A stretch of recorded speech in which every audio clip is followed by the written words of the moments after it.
That fits commit to it. Setting limits can help you avoid endless comparisons and second-guessing. Sometimes it helps to impose a time limit on your decision. If you're debating what to eat for dinner, give yourself 5 minutes to decide. When the time is up, choose something and move on. This forces you to act and prevents the loop from taking over. For larger decisions like choosing a job or a house, you can set a deadline for when you'll stop researching and start deciding. Having a clear endpoint creates structure and reduces the tendency to overthink. Another useful approach is to reframe how you think about decisions. Instead of viewing them as permanent life-altering choices, see them as opportunities to experiment. For example, if you're deciding whether to take a new job, remind yourself that you can always switch jobs again if it doesn't work out. Thinking of decisions as experiments reduces the pressure to get it right and makes it easier to move forward. Sometimes talking through your options with someone else can help you gain clarity. A friend or mentor might point out factors you hadn't considered or help you see the situation from a different perspective. Just be careful not to rely too much on others' opinions, as this can add more voices to the decision-making process and make the loop even more complicated. It's also helpful to recognize when your own emotions are keeping you stuck. Fear of regret, as mentioned earlier, is a powerful force in the decision-making loop, but regret is often based on the false belief that there's a perfect choice you missed.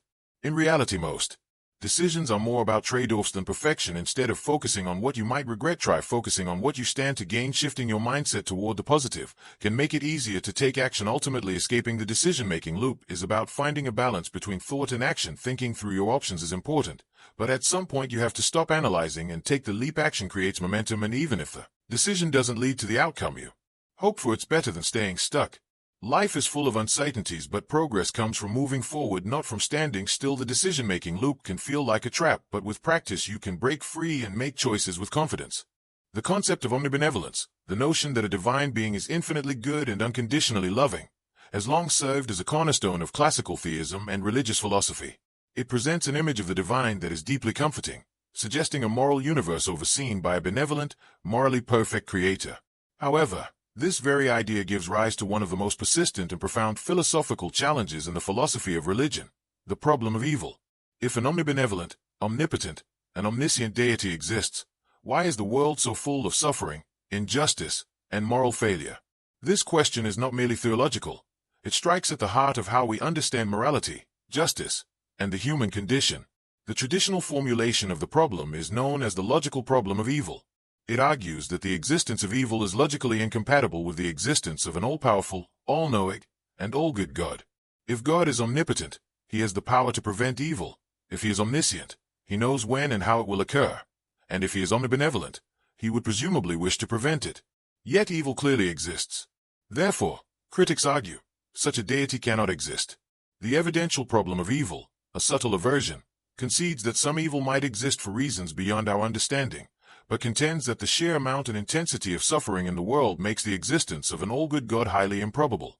In response, many theologians and philosophers appeal to the free will defense. According to this view, moral evil, evil caused by human actions, is a necessary risk if God is to grant humans genuine freedom. True freedom includes the capacity to choose evil. A world populated by beings who can choose love, kindness, and goodness necessarily also includes the possibility that they will choose hatred, cruelty, and indifference. Without free will, human relationships, moral responsibility, and authentic virtue would be impossible. Goodness would be mechanistic and unearned, not moral or meaningful. Thus, some suffering is the unavoidable cost of granting creatures moral autonomy. However, the free will defense faces limitations, particularly when confronted with natural evil, suffering that results not from human actions but from natural processes, earthquakes, pandemics, tsunamis, genetic disorders. These afflictions devastate innocent lives, including infants and animals, who bear no moral responsibility. Since these phenomena are presumably under God's control and not the product of human agency, their existence remains difficult to reconcile with omnibenevolence. Why would a loving and all-powerful deity construct a universe where such gratuitous suffering is possible? Some thinkers suggest that such suffering may serve instrumental purposes, as opportunities for growth, moral development, or spiritual awakening. Adversity, they argue, can build character, inspire acts of compassion, and foster deep wisdom. This is known as the soul-making theodicy, famously proposed by John Hick. In a world free of challenges, courage, perseverance, and empathy might never emerge. Suffering, then, is a necessary condition for cultivating certain virtues.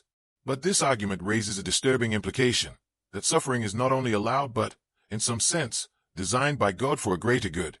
It further begs the question, Could not an omnipotent God achieve soul-making goals through less painful means? Another influential line of defense appeals to the epistemic gap between human understanding and divine wisdom. From this perspective, the apparent contradiction between a benevolent deity and a suffering world results from our limited cognitive faculties. Just as a child may not understand why a parent enforces a painful rule, so too may humans fail to grasp God's morally sufficient reasons for permitting suffering. This view is a form of skeptical theism, suggesting that divine moral calculus may transcend human categories of fairness and justice. While intellectually possible, this line of reasoning introduces a new dilemma. If we cannot comprehend divine goodness, how can we meaningfully affirm that God is good at all? If divine benevolence is so radically different from human conceptions of morality that it permits genocide, disease, and immense pain, then the term good loses coherence. We are left in a position where the word good applied to God bears no resemblance to the same word in human ethics, a troubling conclusion for both believers and moral philosophers. This problem intersects with one of the oldest moral puzzles in Western philosophy, Plato's Euthyphro dilemma. It asks, is something good because God commands it, or does God command it because it is good? If the former, morality becomes arbitrary, anything God commands, including cruelty, would be deemed good. If the latter, then goodness exists independently of God, suggesting that God is not the source of morality but rather its observer or enforcer. This undermines the traditional theistic view of God as the foundation of all value. The omnibenevolence paradox thus doesn't just challenge theology, it destabilizes entire frameworks of ethical thought. Other efforts to reconcile divine goodness with suffering invoke the concept of greater goods. These arguments propose that all suffering in the world, however painful, ultimately contributes to a divine plan that results in the highest possible good. Just as a surgeon may cause pain to heal the body, God may allow temporary suffering for eternal purposes. Yet here too, the analogy falters. A human surgeon operates within limitations, but an omnipotent God should be able to achieve any outcome without pain. The analogy unintentionally suggests a limit to divine power or imagination, contradicting the very definition of omnipotence. Religious traditions often appeal to delayed justice, invoking concepts such as heaven, karma, or reincarnation to resolve the apparent unfairness of life. Innocent suffering in this life will be redeemed in the next, or the cosmic balance will be restored across lifetimes. While these ideas offer hope and consolation, they are not empirically verifiable. They function more as acts of faith than rational resolutions to the problem. Moreover, such doctrines raise ethical questions. Should the promise of future reward or punishment justify current injustice? Ultimately, the conflict between omnibenevolence and the reality of evil is not merely an abstract puzzle. It is an existential crisis.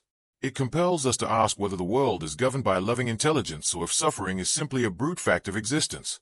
Whether one leans toward faith or skepticism, the omnibenevolence paradox forces deep reflection on the nature of goodness, the limits of human understanding, and the moral structure, or lack thereof, of the universe. For believers, it may require embracing mystery and relinquishing demands for logical resolution. For critics, it underscores the need to seek ethical meaning within human experience, rather than divine narrative. In either case, the question remains urgent, unresolved, and undeniably human. The duck-rabbit image, first popularized by philosopher Ludwig Wittgenstein in his influential work Philosophical Investigations, has become an enduring symbol of a powerful and deceptively simple truth. Perception is not a passive recording of reality, but an active, interpretive process. At first glance, the image appears to be either a duck or a rabbit, but crucially, never both at the same time. The viewer can switch between interpretations, but the mind cannot hold both perspectives simultaneously. This peculiar limitation opens the door to a much deeper philosophical insight. How we see the world is not solely determined by what is out there, but by how our minds frame and interpret sensory information. Wittgenstein used the duck-rabbit to illustrate the concept of aspect perception, the idea that we do not simply perceive objects, but perceive them as something. Seeing a figure as a duck is different from seeing it merely as a shape. What we perceive is structured by concepts, expectations, context, and prior knowledge. This aligns with broader developments in cognitive science and philosophy of mind, which emphasize that perception is theory-laden. It is influenced by mental frameworks, not merely raw sensory input. Context plays a significant role in shaping what we perceive. Studies have shown that the likelihood of seeing either the duck or the rabbit depends on the time of year the image is shown. Around Easter, viewers are more likely to perceive a rabbit. In autumn or when associated with ponds or farms, they tend to see a duck. This subtle contextual shift illustrates how easily our perception is nudged by external cues, often without conscious awareness. What feels like an immediate seeing is actually the result of cognitive filters operating behind the scenes. The duck-rabbit image serves as a metaphor for interpretation across all areas of life. We don't just perceive drawings this way. We interpret events, people, and concepts through similar cognitive lenses. A person cutting us off in traffic might be viewed as aggressive or in a hurry to reach a hospital, depending entirely on how we frame the situation. The event remains the same, but our evaluation of it differs based on assumptions and perspective.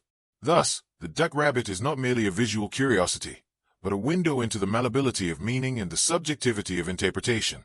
This insight has profound implications for epistemology, the philosophical study of knowledge. It forces us to question whether objective perception is even possible. If the same stimulus can yield two valid but mutually exclusive interpretations, can we ever claim to see things as they truly are? The duck-rabbit suggests that perception is not a mirror of reality, but a creative act, one that constructs experience from the interplay between stimulus and mental structure. Our minds are not passive cameras, but active meaning makers. This becomes particularly relevant in disagreement and communication. When people argue over politics, ethics, or values, they are often not disputing facts but interpreting the same reality through different conceptual frameworks. One person sees a policy as compassionate, another sees it as irresponsible. Both may be looking at the same image of the world but interpreting it through their own duck-rabbit lens. Recognizing this can foster empathy and reduce conflict. If we understand that different perceptions can coexist without one being wrong, we can move from defensive argument to curious dialogue. The duck-rabbit also has applications in psychology and neuroscience, where researchers study perceptual ambiguity to understand how the brain resolves competing interpretations. Experiments using bistable images, like the Necker cube or Rubens vase, show that the brain doesn't record a single, objective reality but toggles between interpretations depending on internal and external factors. Mood, culture, expectations, and even language can bias perception. A happy person may view ambiguity as playful. A frustrated person may find it confusing or irritating. These findings underscore the personal, dynamic nature of perception. More broadly, the duck-rabbit challenges the assumption that reality is fully independent of interpretation. If what we see is influenced by how we see, then reality may not be fully separable from consciousness. This invites us into a space shared by postmodern philosophy and phenomenology, fields that emphasize the centrality of perspective, narrative, and lived experience in constructing what we call the real. In this view, reality is not a fixed backdrop but a participatory unfolding between subject and object. The image also functions as a caution against intellectual rigidity. If we grow too attached to one interpretation, seeing only the duck, for example, we lose the flexibility to entertain alternatives. This has broader social and political consequences. Polarization, prejudice, and dogmatism often stem from the inability or unwillingness to see from another point of view. The duck-rabbit reminds us that reality has more than one valid face, and that wisdom requires the ability to shift between them. Even in the realm of art, literature, and science, the duck-rabbit dynamic plays out. Great discoveries often arise not from new data, but from seeing old data in a new way, from shifting the frame. A poem, a painting, or a scientific theory may be interpreted in multiple, mutually enriching ways. The richness of such works lies precisely in their ambiguity and openness to perspective, not in a single, fixed meaning. In conclusion, the duck-rabbit image is more than a visual puzzle. It is a profound philosophical illustration of the fluidity and subjectivity of perception. It forces us to rethink the nature of reality, the process of interpretation, and the limits of objectivity. It shows us that what we see is shaped not just by what is before our eyes, but by the lenses through which we view the world. In an increasingly divided world, the duck-rabbit invites us to hold multiple perspectives, to remain intellectually agile, and to approach disagreement not as a battle of right versus wrong, but as an opportunity to explore the many ways of seeing. As such, it remains one of the most elegant and accessible illustrations of how the mind does not just observe the world, it actively shapes it. Time, as most people experience and conceive it, flows in a linear direction, from past, through present, to future. This forward progression shapes not only our personal lives but our understanding of cause and effect, morality, memory, and destiny.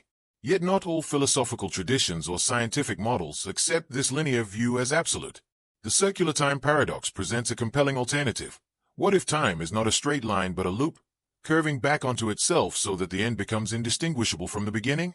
This idea, while counterintuitive, raises some of the most intellectually demanding and spiritually unsettling questions about human existence, agency, and the nature of the cosmos. Philosophical and cultural traditions across the globe have long contemplated cyclical time. Ancient Hindu cosmology describes vast cycles of creation and destruction, yugas, that repeat endlessly. Similarly, Mayan and Aztec calendars conceive of time as a great cosmic wheel, with ages endlessly revolving.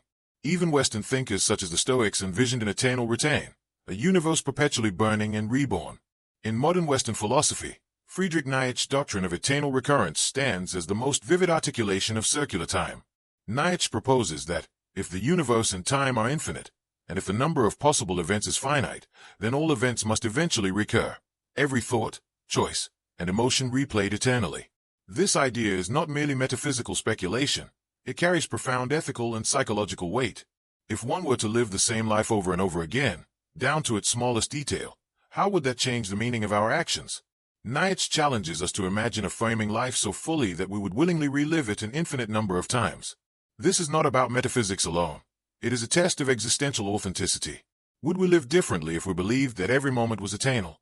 From a scientific perspective, circular time is not entirely ruled out.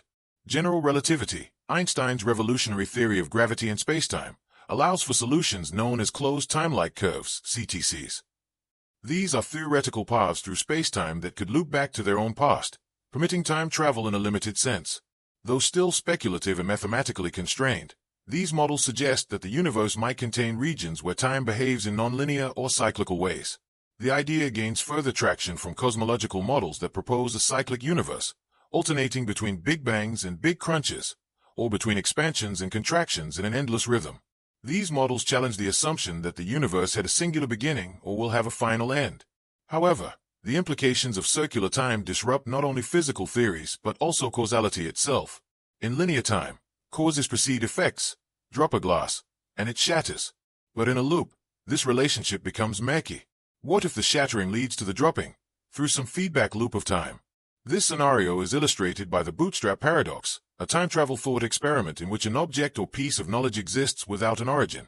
Imagine a scientist who receives instructions for building a time machine from a future self, builds it, and eventually goes back in time to deliver the instructions. Where did the information originate? The loop is self-sustaining but ontologically puzzling. There seems to be no first cause. These paradoxes raise existential questions about free will. If time is circular and every event is destined to recur, are we doomed to make the same choices forever? Is the self merely a puppet trapped in an eternal script, performing roles it cannot change? Such fatalism can be psychologically paralyzing. Yet some argue that even in an eternal loop, the moment of decision still matters. If each repetition is indistinguishable from the last, then every act is both necessary and meaningful. In this view, freedom lies not in altering the cycle but in affirming it, in embracing one's life with full responsibility and acceptance. Furthermore, the paradox invites reconsideration of the concept of identity over time. If you live your life an infinite number of times, are you the same person in each cycle? Does repetition strengthen your identity or dissolve it? Some interpretations suggest that memory plays a crucial role. Without the memory of past iterations, each loop is effectively a new life. But if memory were retained, the weight of eternal return might be unbearable. Thus, circular time complicates our notions of continuity, selfhood, and change. On a more experimental level, the idea of circular time resonates with the phenomenon of déjà vu, the uncanny sensation that a moment has already occurred. Though neuroscience often attributes this to memory errors, some find it a poetic echo of repetition, a glimpse into the possibility that time is not as linear as it seems. Literature and film have explored these possibilities as well. In Slaughterhouse-Five, Kate Vonnegut's protagonist becomes unstuck in time, experiencing his life out of sequence, as though time were a shuffled deck of cards. Christopher Nolan's Interstellar and Tenet experiment with time as a nonlinear medium, suggesting that the flow of time is as much about perception as it is about physical law. Ultimately, the circular time paradox forces us to confront the limits of human comprehension. Time is one of the most basic elements of our existence, yet we understand so little about it. Is it objective or subjective? Linear or cyclic? Deterministic or malleable? If time loops eternally, then the traditional distinctions between past, present, and future dissolve. The beginning is the end, and the end is the beginning. This undermines not only physics and metaphysics but also religious narratives of creation and final judgment, which depend on linear temporality. Perhaps most importantly, circular time confronts us with a challenge of meaning. If life is destined to repeat, can it still be meaningful? Or does meaning derive precisely from the uniqueness and unrepeatability of each moment? Some might find hope in eternal recurrence, the chance to refine, relive, and rediscover. Others may see it as a prison, a never-ending cycle devoid of progression or escape.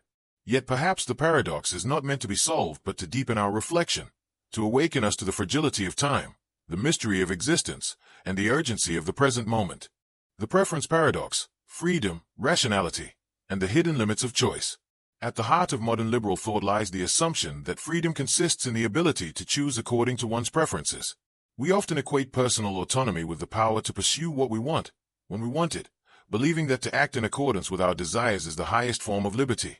Yet the preference paradox challenges this assumption, revealing a deeper tension between apparent freedom and the structures, both external and internal, that shape and constrain our choices. It asks us to consider, if our preferences are shaped by factors beyond our control, and if we are always optimizing for the most desirable outcome, are we truly free, or merely following a path already laid out for us? This paradox becomes especially clear in a world dominated by optimization culture. From personalized algorithms to self-help strategies to economic rationalism, we are increasingly encouraged to maximize utility, efficiency, and satisfaction in every aspect of life. The logic seems sound: make the best possible decision based on what you prefer. However, this model of living produces unintended consequences. In always choosing what we already like, we risk becoming trapped inside an echo chamber of the self, repeating the same experiences, listening to the same music, reading the same perspectives, and associating with the same kinds of people. What at first appears to be freedom becomes, over time, a form of self-imposed confinement. Philosophers have long questioned the nature of choice and the conditions under which it is meaningful. The preference paradox raises the possibility that following our preferences may not be exercising freedom but surrendering it. If our desires are the product of cultural conditioning, personal history, neurobiology, or algorithmic suggestion, then acting on them without reflection is akin to sleepwalking through life. True freedom, in this view, requires not the uncritical indulgence of preference, but the capacity to question it, to step outside of it, and even to contradict it. To act freely, then, may involve deliberately choosing the unexpected or uncomfortable, stepping into the unknown, where growth, transformation, and genuine self-discovery are possible. This is not a rejection of rationality, but a critique of instrumental rationality, the idea that reason exists primarily to help us maximize our desires. In contrast, critical rationality asks us to interrogate the origins, limits, and consequences of those desires. The preference paradox illustrates how instrumental rationality, left unchecked, can lead to stasis. If one always chooses the most comfortable, enjoyable, or familiar option, then one might never encounter the unfamiliar, and it is often the unfamiliar that stretches and reshapes us. Consider a simple thought experiment. A person has the option to walk through one of two doors. Behind the first is a room filled with everything they already love: familiar music, food, comfort, and company. Behind the second is uncertainty. It could be better, worse, or simply different. Rationality would seem to dictate choosing the first door. Yet, if the individual always chooses that path, they may never experience anything new. Over time, the first room becomes less pleasurable, not because it has changed, but because the self has ceased to evolve. Without novelty or challenge, preference becomes a cage, and the capacity for growth atrophies. This insight applies broadly to careers, relationships, entertainment, and even political beliefs. A person who only consumes news that aligns with their ideology may reinforce their biases to the point where alternative perspectives become unintelligible or threatening. Similarly, someone who avoids discomfort in relationships may never learn to navigate conflict, intimacy, or emotional complexity. In both cases, preference becomes the enemy of depth. The paradox also intersects with technological culture in critical ways. Algorithms on streaming platforms, e-commerce sites, and social media are designed to feed us content based on past behavior, what we've liked, watched, or purchased. These systems optimize for engagement, and they are often successful, but they do so by reinforcing existing patterns. Over time, they reduce the diversity of what we are exposed to, creating digital filter bubbles that narrow our horizons. In this context, choosing outside one's preferences becomes a subversive act, an assertion of autonomy against the technological structures that seek to define us. There is a broader existential lesson here, one echoed in existentialist philosophy, particularly the work of Jean-Paul Sartre and Simone de Beauvoir. For Sartre, freedom is not merely the ability to act according to desire but the responsibility to define oneself through choice. To be human, he argued, is to be condemned to freedom, not because we are always free to choose what we want, but because we are responsible for what we become through those choices.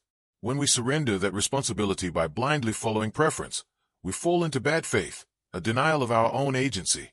This idea also finds support in ancient wisdom traditions. The Stoics, for example, emphasize that freedom lies in mastering one's desires, not in obeying them. To be free is not to chase pleasure but to live in accordance with reason and virtue.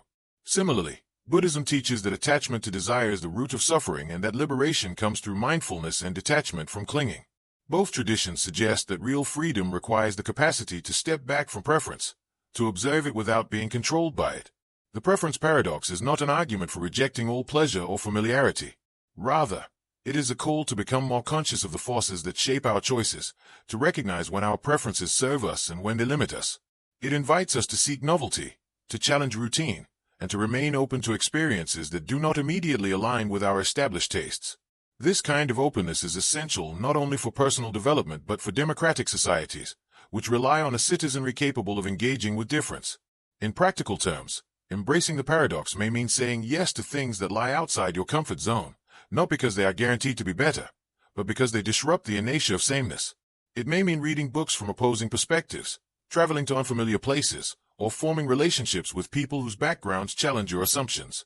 These acts are not irrational, they are expansive. They reflect a deeper understanding of freedom, not as the maximization of what we already like, but as the courageous pursuit of who we might yet become. The twin O thought experiment, meaning, reference, and the interplay between language and reality.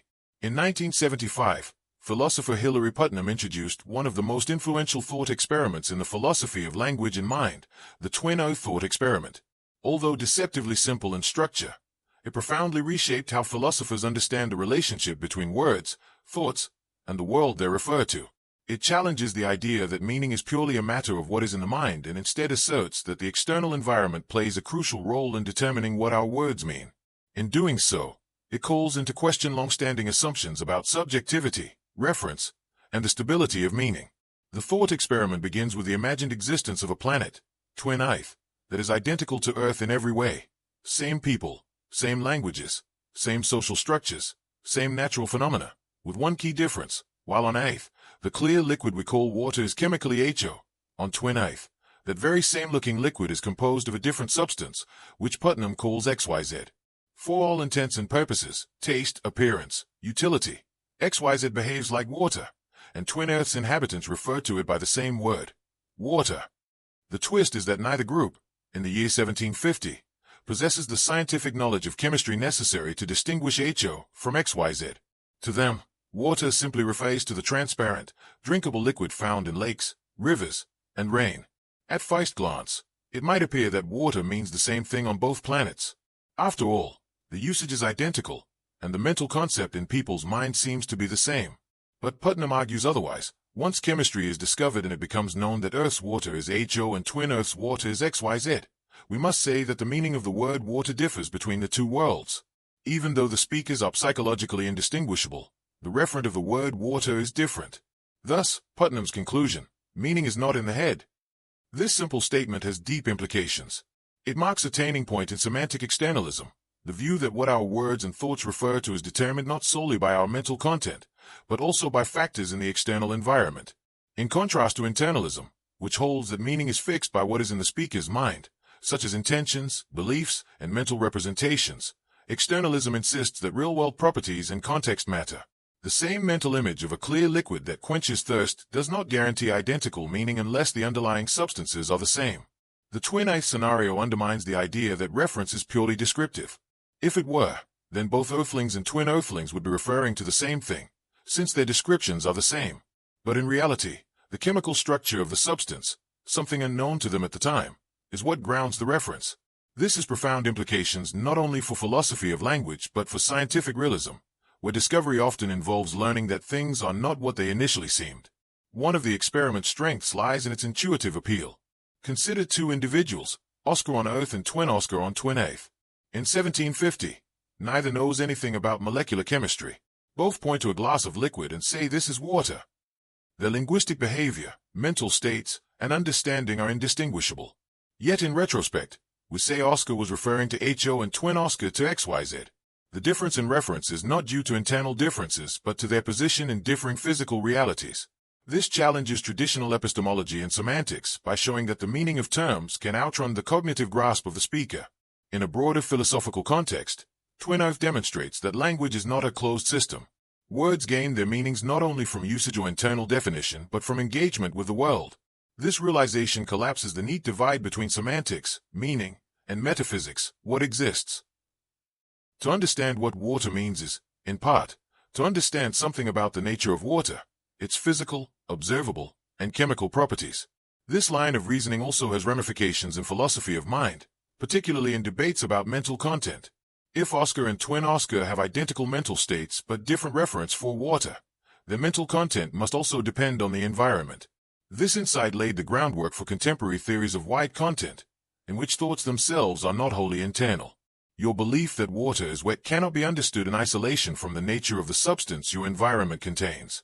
Moreover, the twin A thought experiment forces us to reconsider how knowledge and meaning evolve. In 1750, water meant something based on observable features. By the 21st century, it means HO, its scientific essence. This evolution suggests that meaning is dynamic. It deepens as our conceptual and empirical frameworks expand. In science, this is critical.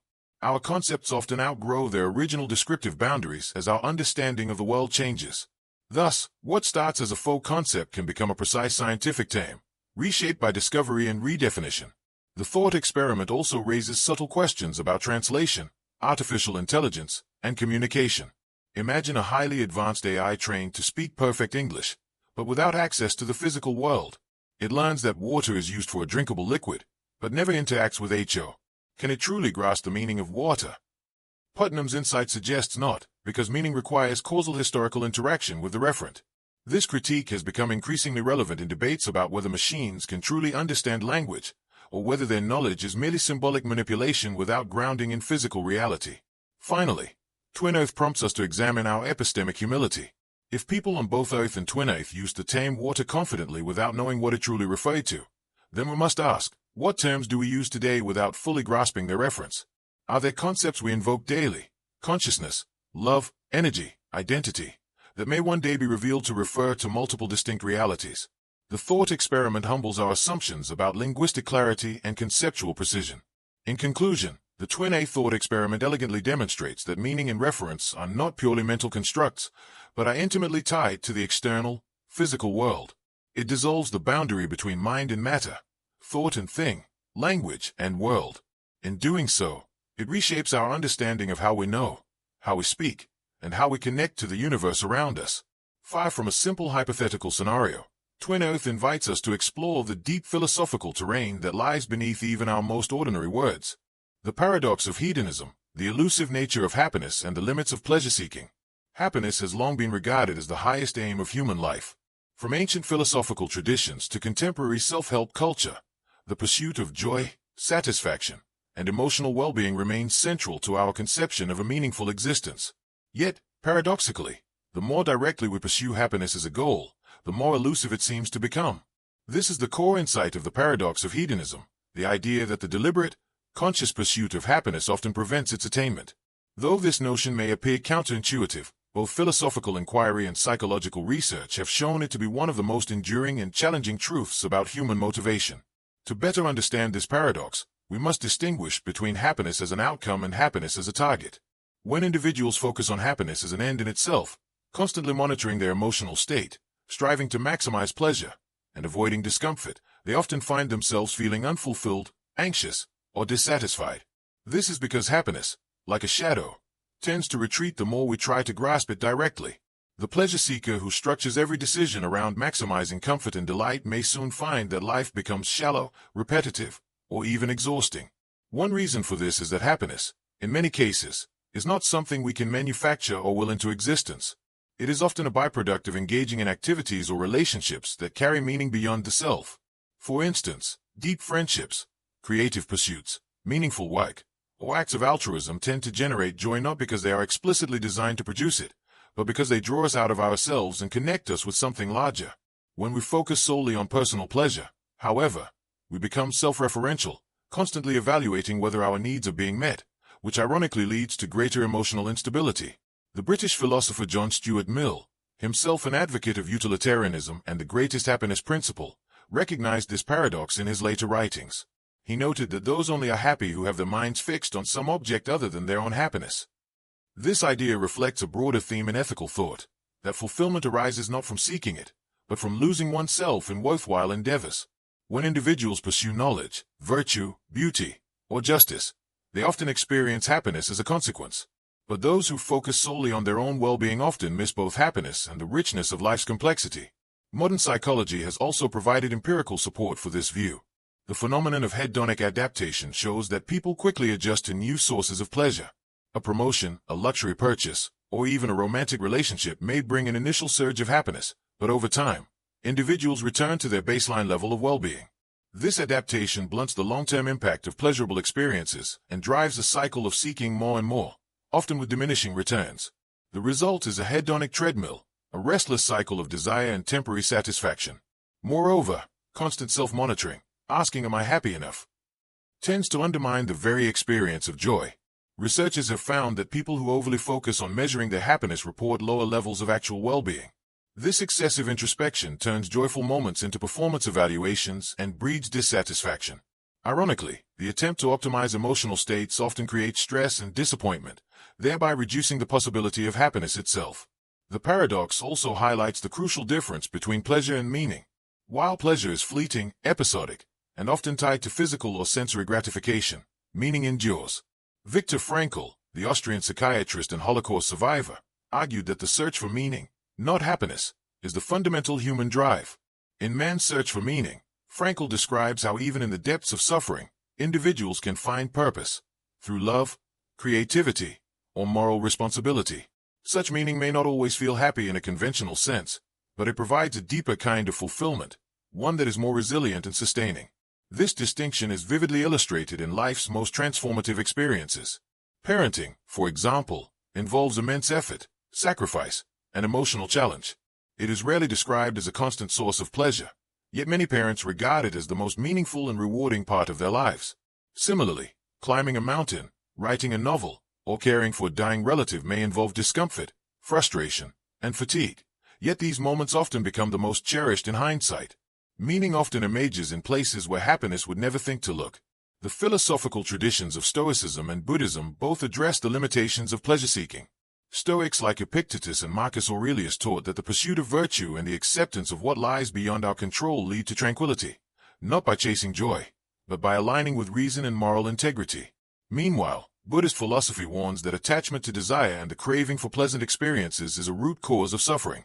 Freedom, in the Buddhist sense, comes not from getting what one wants, but from transcending the endless cycle of wanting itself. Contemporary psychological research into flow states further illustrates the paradox. Flow, coined by Mihaly Csikszentmihalyi, is the experience of being fully immersed in an activity where time seems to disappear and self-consciousness fades. In flow, people are not focused on being happy, yet they often report some of their highest levels of well-being. Whether painting, playing music, coding, or playing sports, these deeply engaging states provide fulfillment not because they were designed to produce happiness, but because they enable full presence and immersion. In the context of a consumer-driven society, the paradox of hedonism also takes on political and cultural significance. The market constantly encourages us to associate happiness with consumption, offering the promise that the next product, experience, or trend will bring the joy we seek. Yet studies repeatedly show that material possessions provide less lasting happiness than experiences, relationships, or personal growth. As society becomes increasingly obsessed with wellness, optimization, and self-care, the commodification of happiness often ends up deepening dissatisfaction. In conclusion, the paradox of hedonism teaches a counterintuitive but essential lesson. We are most likely to find happiness when we stop chasing it. True well-being arises not from a fixation on feeling good, but from living well, pursuing goals that matter, cultivating relationships, contributing to others, and accepting the ebb and flow of emotion with grace. Happiness, in this view, is not a destination but a companion, one that walks beside us when we are too engaged in life to notice. Recognizing this truth not only deepens our philosophical understanding but offers a more grounded, meaningful, and sustainable approach to living.